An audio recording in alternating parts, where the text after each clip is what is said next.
Hello my dear students, class 11th chapter इस्लाम का विस्तार 4 नंबर चैप्टर है ये आपका।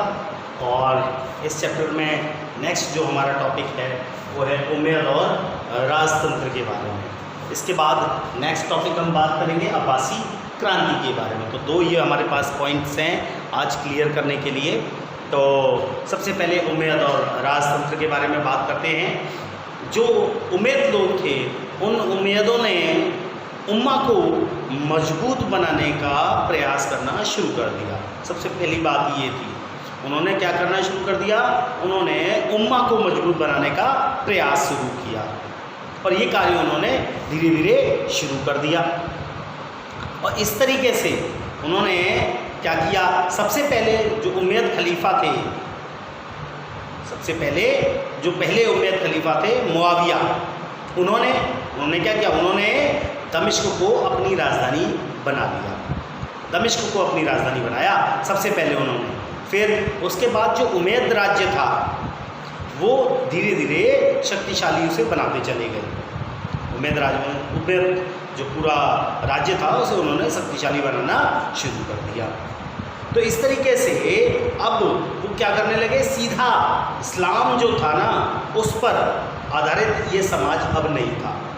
ये जो उमैयद जो राज्य है ये अब उस चीज़ पर आधारित नहीं था।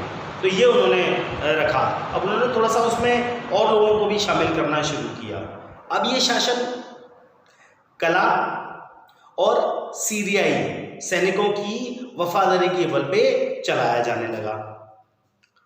तो ये जो शासन कला थी ये किसके बल पे चलाई जाने लगी, सीरियाई सैनिकों के बल पर। क्योंकि सीरियाई सैनिक जो थे वो इनकी वफादार रहते थे, इनके लिए वफादारी का काम किया करते थे और इस तरीके से उन्होंने ये कार्य करना शुरू किया। इसके बाद जो नेक्स्ट बात है वो ये है कि जो प्रशासन था उस प्रशासन में जो ईसाई सलाहकार थे वो ईसाई सलाहकार हुआ करते थे। तो इन्होंने जो ये उमैयद जो राजवंश है, ये जो राज्य है, इसने सिर्फ इस्लाम लोगों के बल पे ही नहीं सारे कार्य किए, इन्होंने और लोगों को भी उसमें जोड़ना शुरू किया। इन्होंने ईसाई सलाहकार अपने रखे। इसके अलावा इन्होंने जो जरथुस्त्र वो लिपिक इन्होंने रखे, क्लर्क अपने पास। तो इस तरीके से अलग अलग धर्म के जो लोग थे उनको भी इन्होंने जगह देना अपने राजवंश के अंदर शुरू किया। एक अब्द मलिक जो था ना उसने क्या किया, उसने अरबी को, जो अरबी थी उसको प्रशासनिक भाषा बना दिया। अरबी भाषा को प्रशासनिक भाषा पूरे प्रशासन की भाषा अरबी भाषा। इस्लामी सिक्के जारी किए गए उस समय।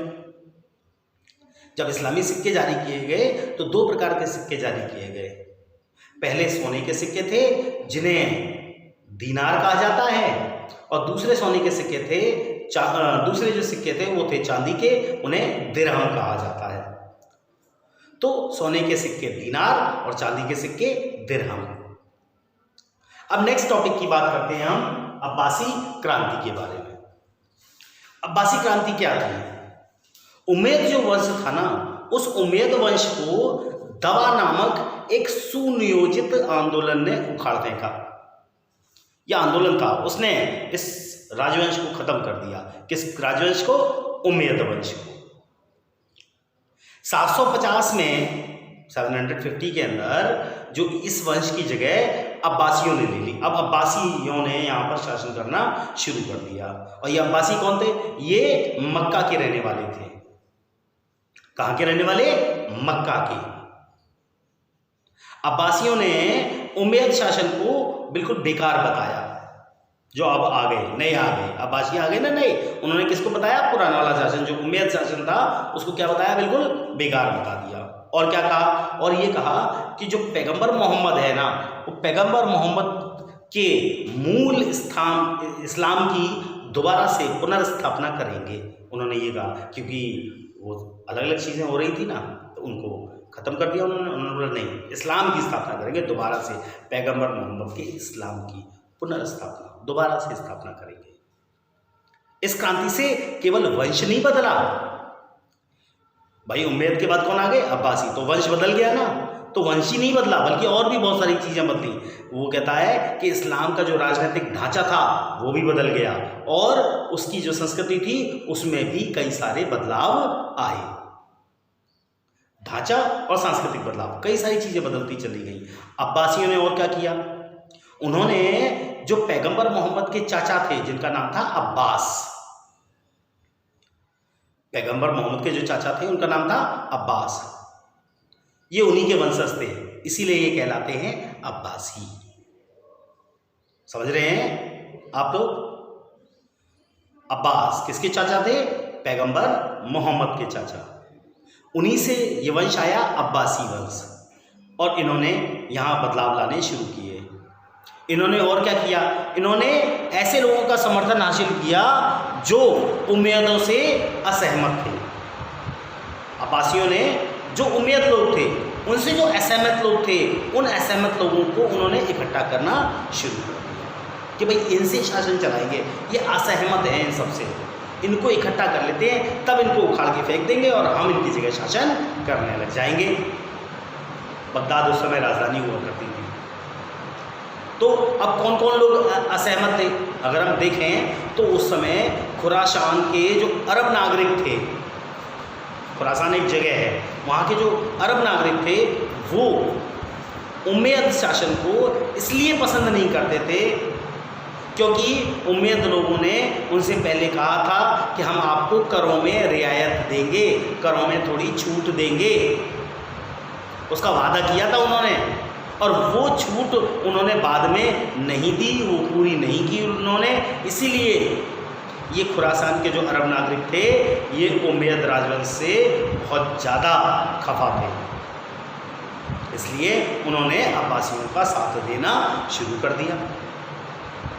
अब्बासी जो लोग थे ना, उनकी जो सेना थी, अब्बासी लोगों की जो सेना थी, उसका नेतृत्व एक ईरानी गुलाम करता था और उस ईरानी गुलाम का नाम था अबू मुस्लिम। क्या था उसका नाम? अबू मुस्लिम। तो उसने, अबू मुस्लिम ने, ईरानी गुलाम ने जो है ना, वो अब्बासी लोगों की सेना का नेतृत्व करना शुरू किया। इसने अंतिम उम्मैयद जो खलीफा थे उनको मारवान की जो लड़ाई हुई थी उस लड़ाई में हराया भी था। अंतिम उम्मैयद खलीफा मारवान, उनको लड़ाई में हरा दिया गया। अब्बासी शासन के अंदर नेक्स्ट पॉइंट है, अब्बासी जो शासन था उस शासन में अरबों के प्रभाव में धीरे धीरे अब क्या होने लगी? गिरावट आने लगी, गिरावट दिखाई देने लगी और ये ज़्यादा लंबे समय तक शासन नहीं कर पाए। अब्बासी ज़्यादा लंबे समय तक शासन नहीं कर पाए। ईरानी जो लोग थे ना, ईरानी संस्कृति, उसका अब जो महत्व था ना वो अब धीरे धीरे क्या होने लगा? बढ़ने लगा। ईरानी संस्कृति का महत्व बढ़ने लगा। अब्बासी जो थे उन शासकों ने खिलाफत की जो धार्मिक स्थिति थी उसको उन्होंने मजबूत बनाना शुरू किया।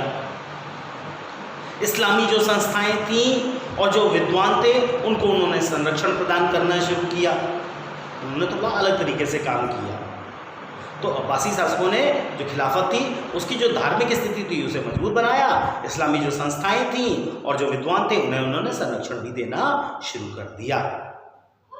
इस तरीके से उन्होंने उम्मैयदों के जो शानदार शाही वास्तुकला थी ना, क्योंकि उम्मैयदों ने अच्छे अच्छे राजमहल वगैरह और मस्जिद वगैरह जो भी कुछ बनवाया था, शाही वास्तुकला थी, अच्छी वास्तुकला थी, उस वास्तुकला को और राज दरबार के समारोह की जो परंपरा थी उसको अब्बासियों ने हटाया नहीं, उसको उन्होंने कायम रखा, वहीं का वहीं रखा कि भाई ये चीज़ थोड़ी अच्छी है, इसे हम बना के रखेंगे ऐसा का ऐसा ही, बाकी इनके जो कार्य थे वो हटा दो और उसकी जगह हम अपने कार्य स्थापित करेंगे और उनसे उन तरीके से हम काम करेंगे। तो इस तरीके से उन्होंने कुछ नए तरीके से काम करना शुरू कर दिया।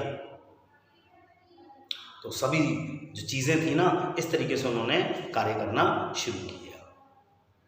तो उम्मैयदों के जो पूरा शाही वास्तुकला के साथ साथ राज दरबार के अंदर जो समारोह होता था, जिस प्रकार की परंपरा, उनको उन्होंने बिल्कुल भी नहीं हटाया।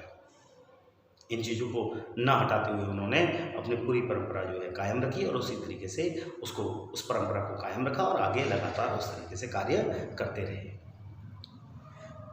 नेक्स्ट जो पॉइंट है हमारा वो है खिलाफत का विघटन और सल्तनतों का उदय। इसके बारे में हम नेक्स्ट टॉपिक में बात करते हैं। तो अगर हम नेक्स्ट टॉपिक अगर हमारा ये है तो हम इसके बारे में जब बात करेंगे तो इसमें हम आपको बताते हैं कि जो अब्बासी राज्य था, आपके लिए पहले पॉइंट लिख देता हूं मैं।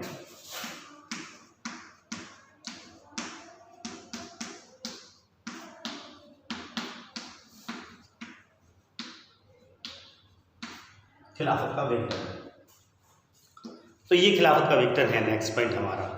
अब्बासी राज्य 9वीं शताब्दी में यानी 9th सेंचुरी के अंदर धीरे धीरे कमजोर होने लगा था। दूर दूर के जो प्रांत थे उन पर बगदाद का नियंत्रण धीरे धीरे कम होने लगा था। जब दूर के क्षेत्रों में बगदाद का नियंत्रण कम होने लगा तो इसका कुछ कारण रहे इसके, और वो कारण क्या क्या थे? इसके कुछ खास कारण थे। पहला कारण था सेना और नौकरशाही में लड़ाई झगड़े का माहौल शुरू हो गया, यानी सेना के अंदर और नौकरशाही के अंदर, दो लोगों के बीच में। ये दो चीज़ें तो बहुत बड़ी थी उस समय पूरे क्षेत्र में। सेना तो वैसे भी किसी भी क्षेत्र की बहुत ज़रूरी होती है, उस क्षेत्र का अंग होता है, और नौकरशाही भी अंग होता है, और दोनों के बीच में अगर लड़ाई झगड़ा शुरू हो जाए तो फिर तो राज्य तो वैसे भी खतरे में पड़ जाएगा।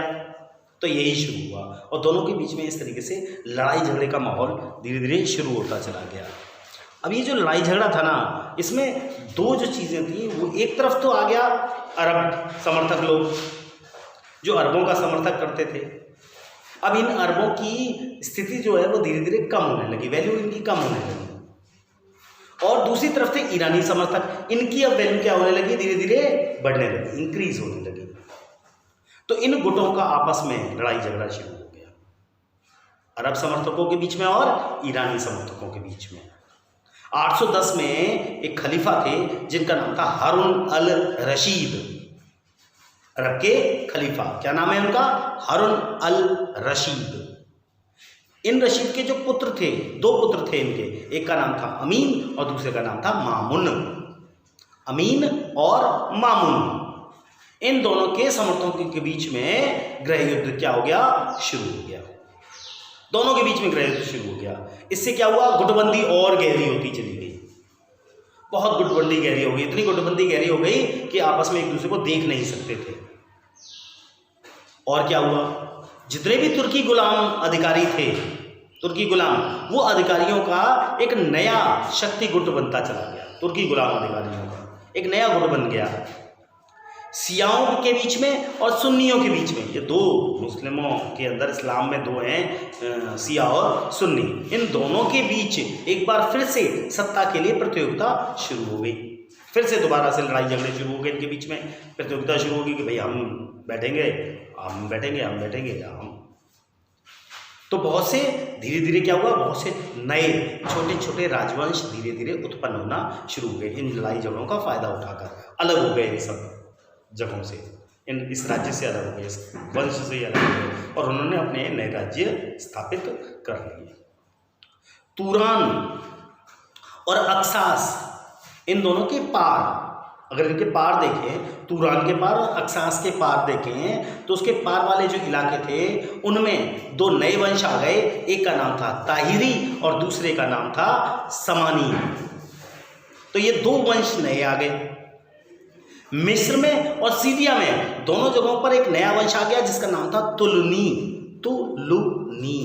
तुलनी वंश। ये तुलनी वंश जो था, इसने यहाँ अपना साम्राज्य स्थापित करना शुरू कर दिया। अब जो अब्बासियों की जो सत्ता थी ना, वो अब्बासियों की सत्ता जल्द ही जो मध्य इराक था, इराक का जो बीच का क्षेत्र था, मध्य इराक और पश्चिमी ईरान, बस वहीं तक सीमित रह गया, उससे आगे नहीं जा पाया। 945 के अंदर, यानी 945 में क्या हुआ? उसमें वहबी, बाद में वो क्षेत्र जो था मध्य इराक का उनका और जो पश्चिमी ईरान का, वो भी क्षेत्र अब इन अब्बासियों से छिनता चला गया, खत्म होता चला गया। पूरा क्षेत्र इनसे छिन गया। अब ईरान का जो कैस्पियन क्षेत्र था, वहां पे एक नया वंश आया, एक नई वंश ने स्थापना की, और वो वंश था बुवाही। बुवाही वंश। ये बुवाही नामक शिया वंश था, इसने क्या किया, यहाँ की जो राजधानी थी जिसका नाम था बगदाद, उस बगदाद पर कब्जा कर लिया और कब्जा करके वहां राज करना शुरू कर दिया। तो जो बुवाही थे ना, उन शासकों ने बहुत सारी जो है ना उपाधियां धीरे धीरे धारण करना शुरू किया। बाद में बहुत सी उपाधियां होती हैं, शहंशाह उपाधि है, शहंशाह हमारे यहाँ देखो ना, शहंशाह की उपाधि होती थी, शहंशाह आलम।